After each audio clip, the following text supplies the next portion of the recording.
Hello hello hello.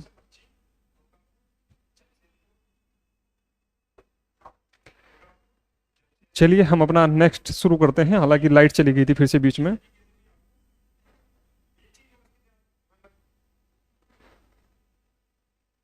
चलिए।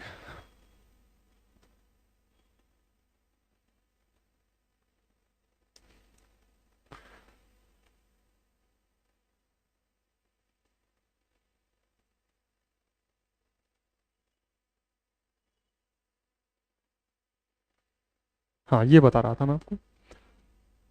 30 तक हम कर चुके थे, तो हम 31 की बात कर रहे थे बेसिकली, ठीक है। और मैं ये बता रहा था आपको एमसीटी, ठीक है। मैंने आपको बताया था कि ये बता देता हूं, हमारा हिमालय जो है चार प्रकार से है। ये ट्रांस है सबसे पहले, फिर उसके बाद बृहद है, और उसके बाद लघु है, उसके बाद शिवालिक है, ठीक है। इसने कहा है एमबीटी, तो एमबीटी किसे अलग करता है? शिवालिक और लघु को। तो इसने क्या कहा है? शिवालिक और लघु से पृथक करता है एमबीटी, ठीक है। और लघु और बृहद को, हिमालय को पृथक कौन करता है, अलग कौन करता है? एमसीटी। बृहद और ट्रांस को कौन करता है? ITS Z, Indus trans Tsangpo suture zone बोलते हैं बेसिकली से। या एच टी एफ भी, हिमालयन ट्रांस फोल्ट भी आपको कहीं मिल सकता है, या फिर एच एफ, सॉरी। और नीचे जो शिवालिक और गंगा के मैदान को अलग करता है, जो भूकंप एक रेखा है नीचे, वो क्या है? H F F, Himalayan fault frontal font, ठीक है। ये है बेसिकली। इनके बारे में आप जान ले थोड़ा सा, लेमन टर्म में मैं आपको बता देता हूँ, एक अलग से टॉपिक में जब ज्योग्राफी पढ़ाऊंगा तो बताऊंगा इन्हें।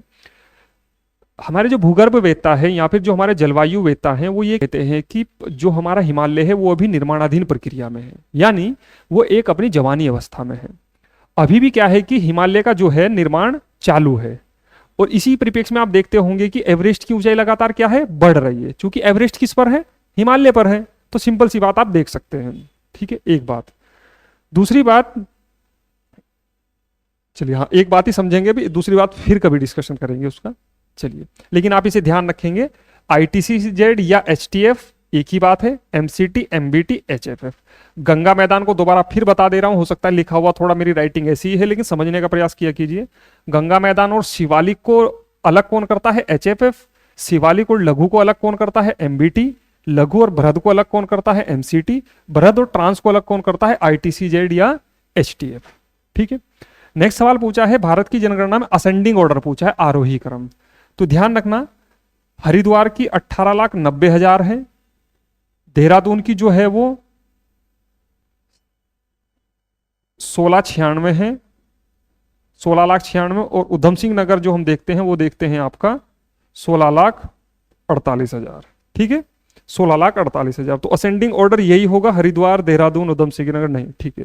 तो डी ऑप्शन होगा इसका। हाँ। नेक्स्ट सवाल है, 2001 और 2000 की जनघनत्व कितना है भारत की जनगणना में? वो भारत का पूछा है, भारत में उत्तराखंड की जनगणना में। भारत की जनगणना, अच्छा ठीक है। तो 169 है नहीं, 150 ये होगा, 159 और 189। उत्तराखंड के आप ज्ञाता है मुझे पता है, लेकिन फिर भी फैक्चुअल सवाल है, वहां से इन चीजों को आप देख सकते हैं। और जनघनत्व में हमारा जो नंबर है वो 25 नंबर है, ये बात आपको थोड़ा सा ध्यान रखनी है। बेलाकुची आपदा, ये थोड़ा नया सवाल था, लेकिन आपको इसको मैं थोड़ा सा बताने का प्रयास करूंगा। बेलाकुची आपदा थी क्या बेसिकली? बेलाकुची आपदा को मैं आपको बताऊं, 1894 में आपने एक गोहना झील पढ़ी होगी, गोहना झील, गोहना झील। ये जब झील टूटी थी तो ये विरही गंगा में गिरी थी, विरही गंगा में, ठीक है। ये गोहना झील जब टूटी थी तो ये विरही गंगा में गिरी थी, आपको बताऊं। और यहीं से ही क्या होता है? विरही नदी भी निकलती है, ठीक है। एक पहाड़ था बेसिकली, टूट गया था। ग्लेशियर टूटने की आम घटनाएं होती रहती हैं ग्लेशियर्स में, हिमालय में, आपको उसमें जाना नहीं है। बट 1894 में गोहना झील जब टूटी तो विरही गंगा का निर्माण हुआ था, या विरही नदी का निर्माण हुआ था। बट उसके बाद फिर से लगभग 76 साल आफ्टर, यानी 20 जुलाई 1970 में ये बिरही गंगा भी क्या हुआ कि वो जो ताल बना वो भी टूट गया। और इसके कारण क्या हुआ था कि चमोली में, चमोली में काफी फ्लैश फ्लड आया था, आपदा आई थी। तो उसे ही बेलाकुची के नाम से बेसिकली जाना जाता है। तो ये 1970 की है, ठीक है। नेक्स्ट सवाल है पर्वत शिखरों में उनकी ऊंचाई के घटते क्रम में। तो सिंपल सी बात है, नंदा देवी 78-17, कामेट 77-56, पंचाचूली 69-04 और केदारनाथ की कितनी है 69-68। 69-68। तो 4 पे कौन आएगा आपका, घटते क्रम में पूछा है ना, तो सबसे पहले कौन आएगा आपका,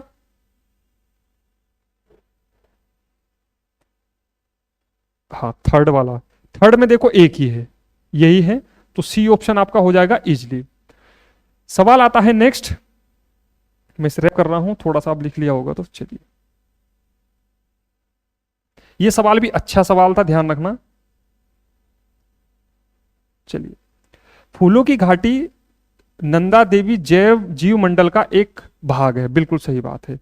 जो नंदा देवी बायोस्फीयर रिजर्व है, बेसिकली मैं आपको बताऊं, ये पिथौरागढ़ प्लस बागेश्वर प्लस चमोली में फैला है, ठीक है, चमोली में फैला है। और इसने कहा है कि नंदा देवी जैव मंडल यूनेस्को के विश्व धरोहर स्थलों में से एक है, बिल्कुल सही बात है ये भी। बेसिकली आप इसे ऐसे जान लें कि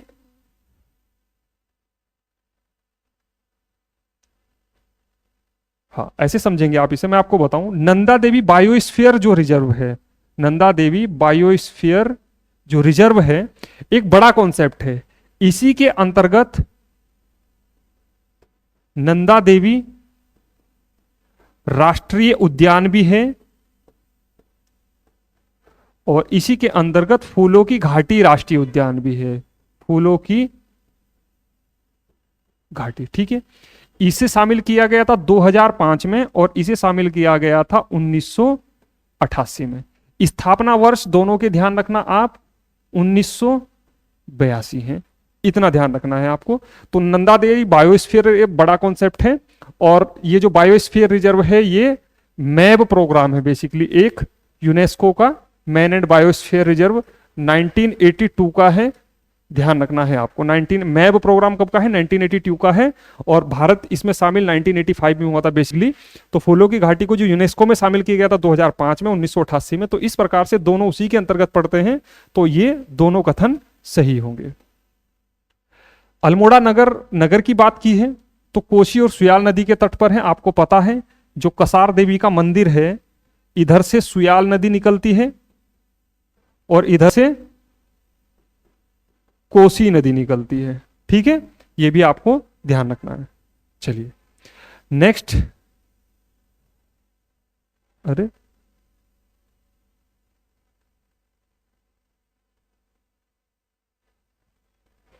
वो शायद वो पीडीएफ उसने वहीं तक ली है, चलिए हम ले लेते हैं। चलिए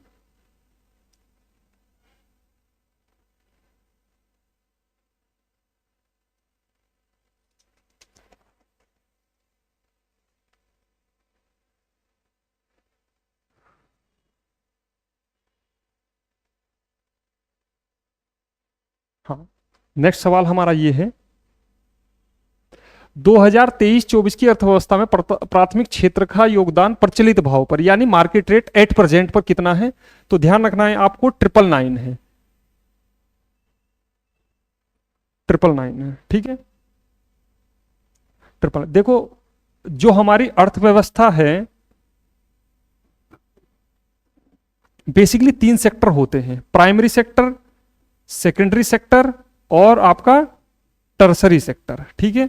प्राइमरी सेक्टर जो होता है वो कृषि का होता है, सेकेंडरी जो होता है वो उद्योग होता है और टर्सरी जो होता है वो सेवा होती है, सेवा।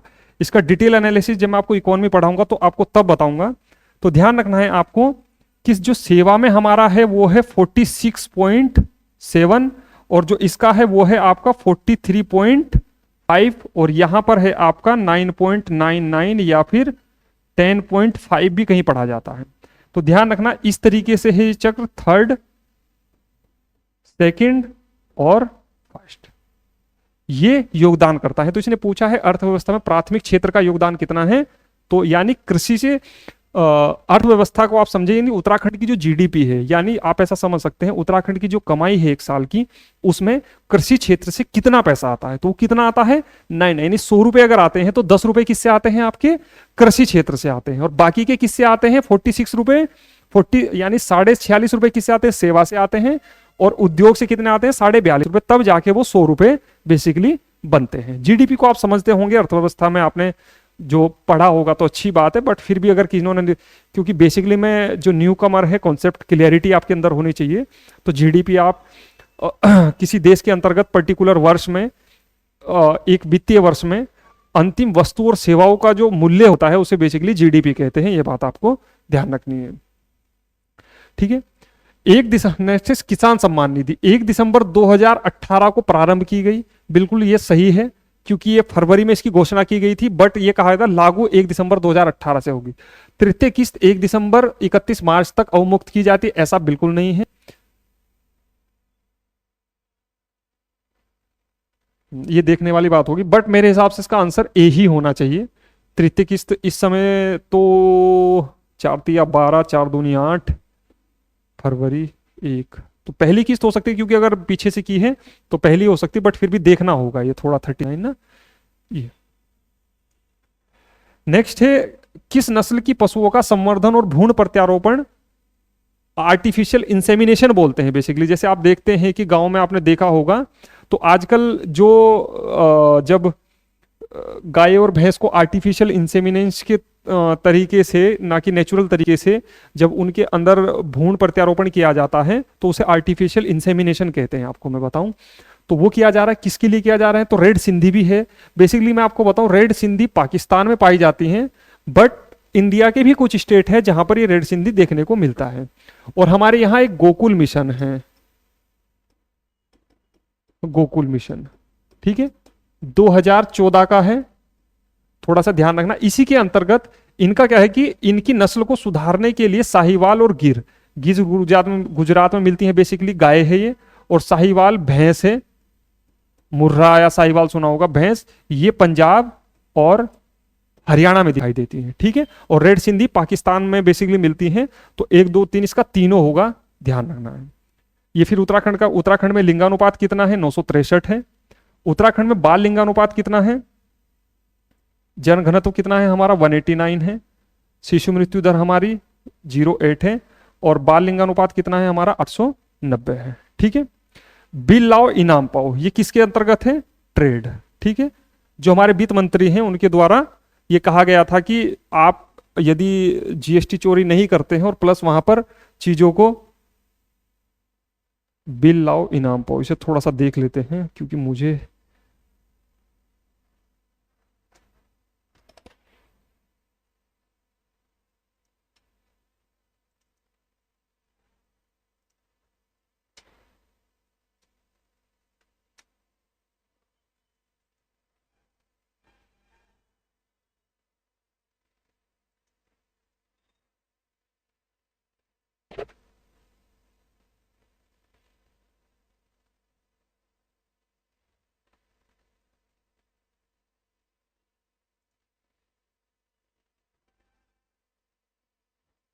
हाँ एग्जैक्टली वही है।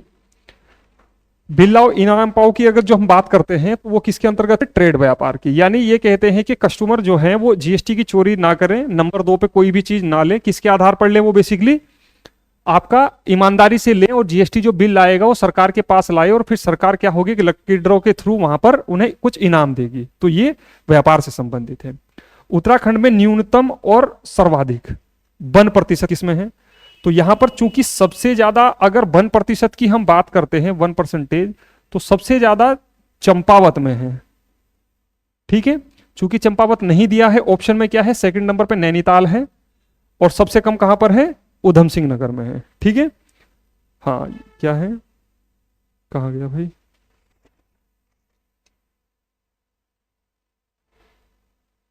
हाँ सबसे कम कहां पर है, उधम सिंह नगर में है, ठीक है ये। और अगर ये तो परसेंटेज की बात हो रही है, अगर नॉर्मल पूछे तो सबसे ज्यादा वन कहां पर है हमारे, पौड़ी में, और कम कहां पर है आपका ये आपका उधम सिंह नगर में ही है, यूएस नगर। अच्छे सवाल थे दोनों, ऐसे ही सवाल बेसिकली पूछे जाने चाहिए परसेंटेज में। चूंकि चंपावत अगर ऑप्शन में होता तो बहुत सारे बच्चों का ऑप्शन वहां पर नहीं जाता, क्योंकि माइनर सा ही फर्क है। नैनीताल 67.9 है और वो कितना है 69.6, 69.6 इतना परसेंटेज है। माइनर सा ही फर्क है, अगर चंपावत होता तो सवाल फंसने वाला था। प्रथम राष्ट्रपति शासन कब लगा था, तो ध्यान रखना 27 मार्च 2016 को। 20 बार रिपीटेड सवाल है। ये अच्छा सवाल था 45 कि एमपीआई प्रगति समीक्षा में एनएफएचएस के अनुसार बहुआयामी गरीबों का प्रतिशत कितना है, तो ये कितना है ध्यान रखना आप 9.67। मैं आपको एक मजे की बात इंटरेस्टिंग बताता हूं। मैं हमेशा कहता हूं कि रेफरेंस चीजें फॉलो कीजिए और उनसे ही आपको चीजें बेहतर हो सकती हैं, ठीक है। और उत्तराखंड का लगभग 15वां स्थान है, 15वां स्थान। मैं इसको दिखाने से पहले आपको एक चीज दिखा देना चाहता हूं।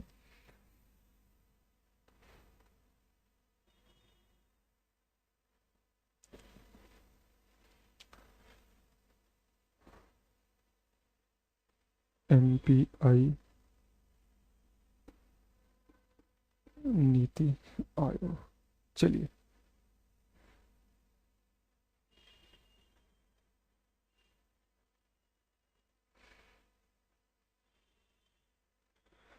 हमेशा ना जब भी आप पढ़ते हैं तो स्टैंडर्ड चीजों को फॉलो कीजिए, और जब आप 2-4 बार चीजों को पढ़ेंगे ना तो आपको ये चीज समझ आने लगेगी कि कैसे हम उन चीजों को अच्छी तरीके से समझे और देखें। हालांकि इसमें 400-450 पेज हैं, क्या आपके लिए समझना बेहतर होगा, तो ये अपने आप में देखने वाली चीजें हैं, मैं आपको बताऊं। लेकिन फिर भी चीजें, ये सुमन बेरी जो उपाध्यक्ष हैं, सुब्रमण्यम अय्यर जो सीईओ हैं, उनके बारे में दे रखा है बेसिकली। लेकिन फिर भी आप देखें ये, ठीक है।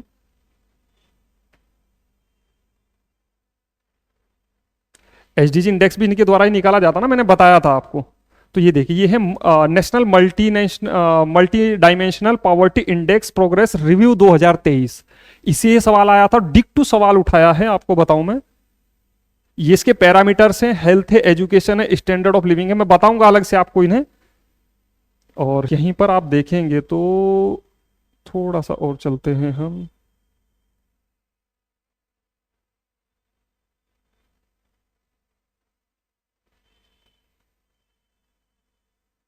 यस, ये देखिए आप, बिहार फर्स्ट पोजीशन पे सबसे कम जिसमें हुआ है उत्तराखंड 9.67। ये रहा वो सवाल।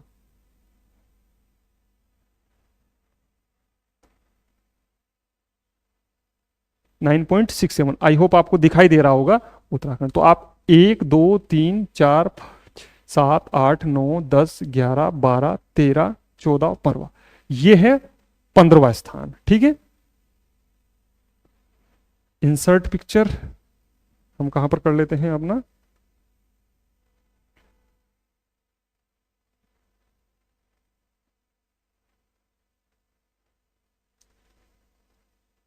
चलिए।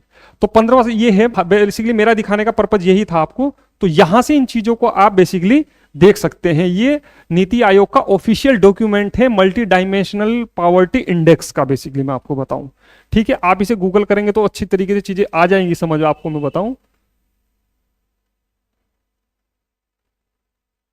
चलिए हम आते हैं यहाँ पर। तो ये मेरा बेसिकली आपको दिखाने का था एनएफएचएस।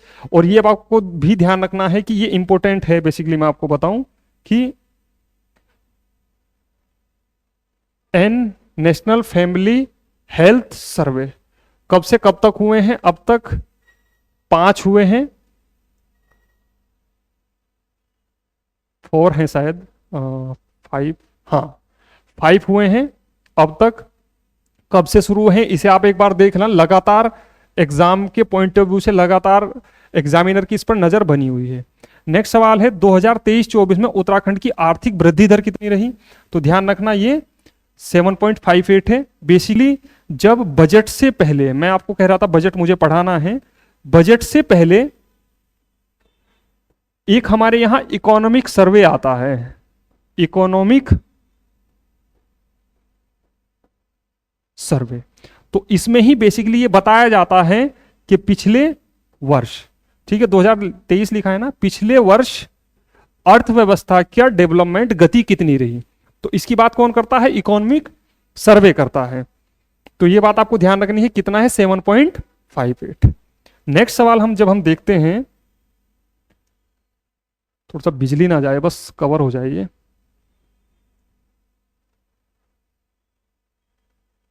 चलिए, 1814 में जब ब्रिटिश गोरखा युद्ध के दौरान ब्रिटिश गवर्नर जनरल कौन थे? तो ये भारत के बारे में बात करना है, मैं आपको बताऊं तो यहां कौन थे आपके?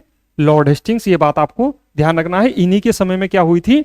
आपकी सिंगोली की संधि हुई थी। उत्तराखंड की गठन के बाद अंतरिम विधानसभा के अध्यक्ष आपको पता होना चाहिए, प्रकाश पंत हैं। और अगर निर्वाचित में बात करें, 2002 में हमारे यहां इलेक्शन हुए थे, तो यहां पर कौन थे पहले? यशपाल आर्य। यशपाल आर्य, ठीक है। गांधी पुलिस के नाम पर किसे जाना जाता है? 1874 से है, ठीक है। इसके बारे में थोड़ा सा आपको बताऊं तो रेवेन्यू पुलिस को जाना जाता है। विधानसभा अनुसूचित जनजाति के लिए आरक्षित सीट तो चकराता है, ये कहां पर है? दून में।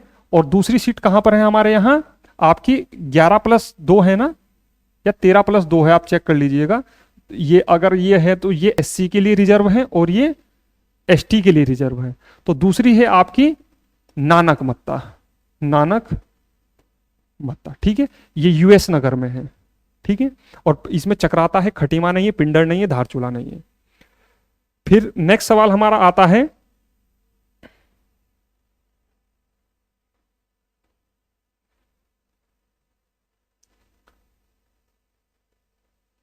ब्रिटिश सरकार ने पी विंडम की अध्यक्षता में 1921 में वन शिकायत समिति का गठन किया। यस, ये 14 अप्रैल 1921 में पी विंडम की अध्यक्षता में। सवाल ऐसे भी आया है कि कब गठन किया गया था, तो 13-14 अप्रैल 1921 पी विंडम के समय। और कुमाऊं की वन शिकायत समिति के नाम से जाना जाता। बिल्कुल सही बात है, दोनों ऑप्शन सही हैं।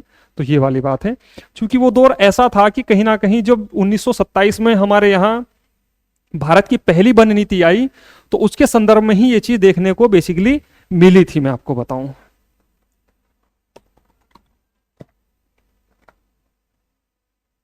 ठीक है दोस्तों, तो उसी से पहले कुछ हमारे यहां, क्योंकि उत्तराखंड जो है एक वन क्षेत्र में काफी समृद्ध क्षेत्र है, तो ये चीजें देखने को मिल रही थी, तो कहीं ना कहीं इसको लेकर समिति का गठन किया गया था। उत्तराखंड में साहित्य भूषण जो पुरस्कार दिया गया है वो सुभाष पंत को दिया गया है, ये बात आप देखना। उत्तराखंड ने हाल ही में पहली वाइन उत्पादन इकाई कोटद्वार में, हमारे यहां 2024 में शराब नीति बनाई गई है। तो इसी के अंतर्गत जो पहला कारखाना है उत्पादन इकाई वो कोटद्वार में है, ये बात आपको ध्यान रखनी है। वर्ष 2025 में पढ़ाया हुआ सवाल है ये भी, पद्मश्री सम्मान किसे मिला? तो राधा भट्ट बहन को मिला। थोड़ी सी चीजें ध्यान रखेंगे, अभी हाल ही में मैंने बताया था, राधा भट्ट और कॉलिन गेटजर एक नाम थे, 2 लोगों को मिला था, मैं क्लास में से बता के आया हूं आपको। क्रिकेट में देवभूमि उत्तराखंड के खेल रत्न पुरस्कार, ये अच्छा सवाल था, फंसने वाला सवाल था थोड़ा। इसने पूछा है क्रिकेट में, मैं आपको बताऊं, ठीक है। खेल रत्न की जब हम बात करते हैं, क्रिकेट की बात करते हैं, तो हमारे यहां आप एलिमिनेट इसमें कर सकते थे। तो क्रिकेट कौन खेलता है हमारे यहां? एकता बिष्ट। तो आंसर एकता बिष्ट होगा। मनोज सरकार बेसिकली मैं आपको बताऊं ये पैरा बैडमिंटन खिलाड़ी है। पैरा बैड जो दिव्यांग होते हैं और जो बैडमिंटन प्रतिनिधित्व करते हैं ओलंपिक या अन्य चीजों में, उन्हें पैरा एथलीट या क्या बोलते हैं, खिलाड़ी कहा जाता है। लक्ष्य सेन को भी देवभूमि खेल उत्तराखंड पुरस्कार मिला है, बट उन्हें बैडमिंटन में मिला है, और यहां पर पूछा गया है क्रिकेट में।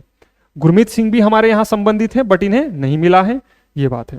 ये अच्छा सवाल था। उत्तराखंड सरकार द्वारा 2023 में हाउस ऑफ हिमालयाज, ये भी पढ़ाया हुआ सवाल है, मैं आपको बताऊं। हाउस ऑफ हिमालयाज के अंतर्गत कौन से उत्पाद शामिल नहीं है? तो इसमें शहद भी है, राजमा भी है, लाल चावल भी है। पश्मीना शॉल बेसिकली मैं आपको बताऊं कश्मीर का है, ठीक है। हालांकि हमारे यहां हैंडलूम यानी जो कपड़े की है उसमें है, लेकिन उसमें क्या है? पहाड़ी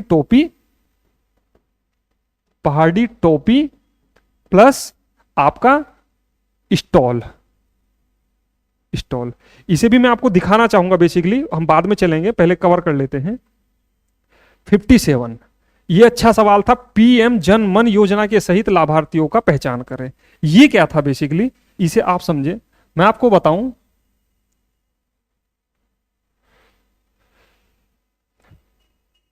पीएम जनमन 1973 में ढेबर आयोग का गठन किया गया, ढेबर आयोग का गठन किया गया और इन्हें काम दिया गया कि उत्तराखंड की जो भी जनजाति क्षेत्र हैं या फिर जो भी जनजाति हैं जो काफी वल्नरेबल सेक्टर है, मतलब जो सुभेद है, काफी जनजातियों के क्षेत्रों में भी जो काफी नीचे हैं, जिन्हें असिस्टेंस प्रोवाइड किया जा सकता है, तो उनकी पहचान कीजिए। तो इनके द्वारा 1975 में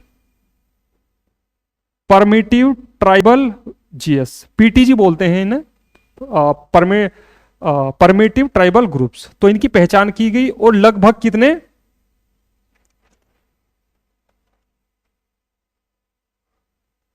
52 डिक्लेयर किए गए, मैं आपको बताऊं, ठीक है, 1975 में। हाँ, और इसी के साथ 1993 में 23 और ऐड किए गए, तो टोटल हमारे यहां पीटीजी कितने हैं, परमिटेबल ट्राइब ग्रुप्स कितने हैं 75, ये ध्यान रखना है आपको। और 2006 में पीटीजीएस का नाम बदल के क्या कर दिया गया, पीवीटीजीएस, ठीक है, परमिटिव वल्नरेबल ट्राइबल ग्रुप्स नाम कर दिया गया। और बेसिकली जो पीएम जनमन योजना चलाई गई थी वो इन्हीं पीवीटीजी के लिए चलाई गई है। बट ये सवाल कहां से आया, उत्तराखंड में इन पीवीटीजी में, यानी ये जो 75, अब जनजाति तो हमारे यहां हजारों की जनसंख्या में है, फिर ठीक है सैकड़ों की जनसंख्या में है हमारे यहां, बट उनमें सबसे ज्यादा वल्नरेबल मतलब सुभेद कौन है, सुभेद मतलब ऐसे समझिए सबसे पिछड़े हुए कौन है, सबसे ज्यादा असिस्टेंस प्रोवाइड की जरूरत किसे है, मतलब असिस्टेंट प्रोवाइड किसे सबसे ज्यादा किया जा सकता है, तो उन्हें पीवीटीजी कहा गया बेसिकली, ठीक है। और पहले पीटीजी कहा जाता तो ढेबर आयोग था, ठीक है।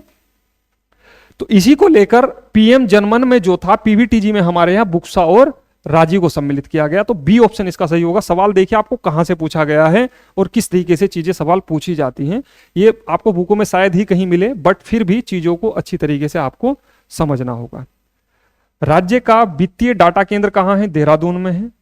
कुमाऊं का प्रथम कमिश्नर एडवर्ड गार्डनर है, मई 1815 में इसकी नियुक्ति हुई थी, हालांकि फिर ये चला गया था, ट्रेल आ गए थे इसके जगह, इन्हें काठमांडू नेपाल भेज दिया गया था। तो एडवर्ड गार्डनर है।